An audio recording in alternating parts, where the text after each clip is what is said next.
Today I very সকাল সকাল উঠিং because today I have very very very work. পেছন ইজ ভেরি ইম্পর্টেন্ট, তাই পেছনটাকে আগে বসাতেই হবে। তাই নরম নরম সোফাটাতে বসে পড়লাম। মায়ের ভবিষ্যৎই অন্ধকার, তাই সূর্যকে আমি ধরে নিলাম খুপাত করে। তারপরে ওমা এখানে এসে দেখি ব্যাঙ্গুল আত্মহত্যা করেছে। না জানি কি হবে কে জানে। দিস ইজ নট গুড, এটা কিন্তু সত্যি খারাপ হয়েছে। দেন সূর্যের ট্যান নিতে নিতে আই ইটিং চা উইথ মাল্টিপল ক্যামেরা অ্যাঙ্গেল। দেন আমি আমার সুপার বাইকটা নিয়ে যেতেই ছিলাম, অমনি দেখি সামনে আমাকে স্বাগত জানানোর জন্য অলরেডি একজন চলে এসেছে। ফিলিংস অফ ভিআইপি, কিন্তু রিয়েলে একটু আমি ল্যাথ করতো, তাই আমাকে একটু ডাকতেই চলে আসতে হলো। কি আর করা যায়। তারপর চলে এলাম পেছনটাতে, মানে স্টেজের পেছনটাতে।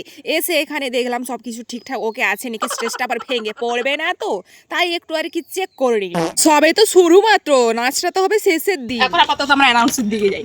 অ্যানাউন্স ভার্মে যাই। তারপর দেখি বাচ্চা কাছে চলে এসেছে নাম লেখানোর জন্য, বিকজ আজ থেকে শুরু হতে চলেছে বিশেষ ক্রীড়া প্রতিযোগিতা অনুষ্ঠান। তারপর আমি বাড়ি চলে এলাম একটু খানা পিনা করার জন্য। আমার এই ফ্লেক্সিবল বডি দেখে তোমরা ভাবো না আমি কি ডায়েট প্ল্যান করি। দেখো এই যে দেখতে পাচ্ছ পশ্চিমবঙ্গের বিখ্যাত চাপ শিল্পর সাথে পান্তা ভাত, কি আলাদাই শান্তি। দেন আবার কলিং এলো, তাই চলে যাচ্ছি আবার ওইখানে।